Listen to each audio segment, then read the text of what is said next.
Hi hello எல்லாரும் எப்படி இருக்கீங்க? இது சனிக்கிழமை ஈவினிங் எடுத்த வீடியோ தாங்க. நாங்கள் எல்லாருமே சூப்பராக கிளம்பி எங்கே போயிட்டுருக்கோம் அப்படின்னு பார்த்தீங்கன்னா, வி ஷார்ப் குருகுலம் நடத்துகிற கான்சர்ட்டுக்கு தாங்க போயிட்டுருக்கோம். இந்த கான்சர்ட்டை பற்றி நான் ஏற்கனவே வீடியோவில் சொல்லியிருக்கேன். இந்த வீடியோவில் பார்த்தீங்கன்னா ஒரு பிஹைண்ட் த சீன்ஸ் வீடியோ தான் பார்க்க போகிறீங்க. ஸோ நாங்கள் ஒரு 2 மணிக்கெலாம் கிளம்பி போயிட்டோம். 4 மணிக்கு கான்சர்ட் ஆரம்பிக்குது அப்படின்னு சொன்னாங்க. சரி போய் ஏதாவது ஹெல்ப் பண்ணலாமே அப்படின்னு சொல்லிட்டு, ஏன்னா இதுதான் எங்களுக்கு ஃபர்ஸ்ட் கான்சர்ட். அமெரிக்கான்னு இல்லைங்க, இந்தியாலேயுமே சரி நான் இந்த கான்சர்ட்டுமே நான் அட்டன் பண்ணதில்லை. ஸோ இதுதான் ஃபர்ஸ்ட் லைவ் கான்சர்ட். ஸோ உள்ளேயும் சரி வெளியே என்ட்ரன்ஸ்லையுமே சரி பார்க்கிங்லேருந்து ஸ்டேஜ் வரைக்கும் பரபரப்பாக ரெடி ஆகிட்டு இருந்தது. சைடில் பார்த்தீங்கன்னா இந்த டெக்னிக்கல் வேலைகளும் நடந்துட்டு இருந்துச்சு. இந்த சவுண்டு லைட்டு இது எல்லாமே நடந்துட்டு இருந்தது.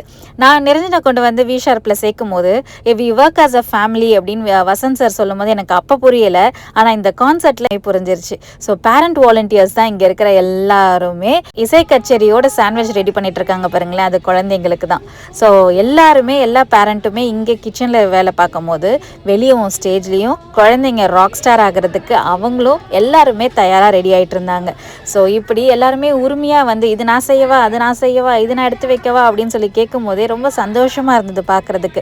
இதுதான் எனக்கு ஃபர்ஸ்ட் டைம். ஆனால் ஃபர்ஸ்ட் டைம் மாதிரியே என்னை யாருமே ட்ரீட் பண்ணவே இல்லை.